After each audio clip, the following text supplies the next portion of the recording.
In Ghana, early mornings are full of life. The crowing of roosters, children fetching water, market women setting up their stores. Life calls out to us to rise and respond.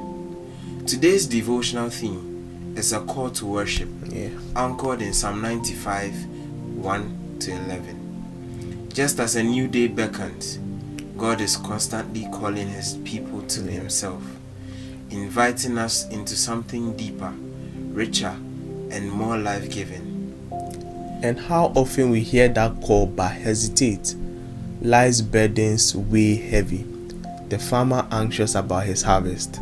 The student wondering if school fees will come. Worship then isn't just a duty. It's a lifeline. It's where our weariness meets God's unending strength. Worship is both personal and communal.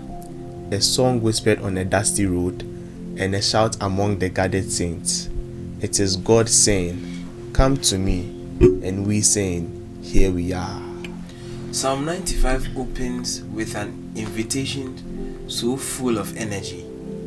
Come, let us sing for joy to the Lord. The psalmist calls us not once, but 4 times. Let us. It's not a cold command. It's a joyful summons. Worship is vibrant. It is alive. It's not just when the drums beat or the choir lifts its voice. It's in the soul's deep cry, the heart's sincere bowing. We worship freely because our God is not a distant deity. True. He is our shepherd. He knows us. We are his flock, held in his tender hands. That image of the shepherd resonates deeply here. In Ghana, we say, the sheep that listens to the shepherd does not get lost. Jesus, our good shepherd, speaks. He does not shout to terrify. He calls to guide. John 10 reminds us, his sheep hear his voice. Psalm 23 reminds us, he leads us beside still waters. But if we refuse to hear, if we turn away in stubbornness, Psalm 95 warns us soberly. Rebellion leads to restlessness. The Israelites at Meribah and Massah grumbled, doubted, tested God's patience, and the consequences was severe. They shall not enter my rest. And isn't that a word for us today? Many times we claim to be God's people, but when pressures rise, like exam results, business losses, or unfulfilled prayers, we murmur, we resist his voice, we want his blessings but despise his discipline. In Ghana, we say the drumbeat of trouble can only be answered by the dance of obedience.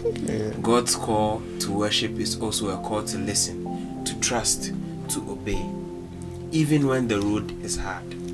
Psalm 95 links worship directly to obedience. Worship without obedience is like pouring water into a basket, wasted effort. True worship isn't measured only by how loud we sing, but by how deeply we surrender. And obedience is not always grand. Sometimes it's the quiet yes in secret battles. Sometimes it's choosing honestly in your trade when everyone else cuts corners. Sometimes it's forgiving when revenge feels justified. Small steps of faithfulness are mighty acts of worship. Let's take a pause and take this before God together. You deserve the glory and honor and praise and adoration, now, forever and ever. Amen. Amen. Beloved, what lesson will you carry from today? Perhaps it's this: worship is not an event, it is our life's posture. It is choosing daily to hear his voice over the noise of our fears, our frustrations, even our ambitions. What if this week you lived as if every small obedience is a love song to God? What if you remembered that murmuring may delay your rest, but trust hastens your peace? Yes. Walk carefully, listen deeply, obey quickly.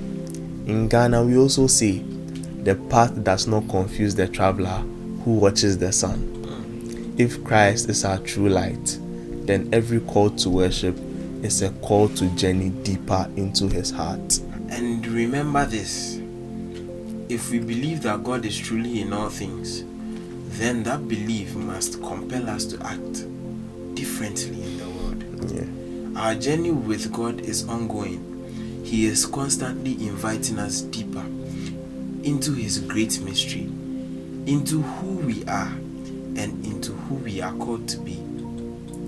Keep walking, Yes. beloved. Keep worshiping, not just with your voice, but with your very life.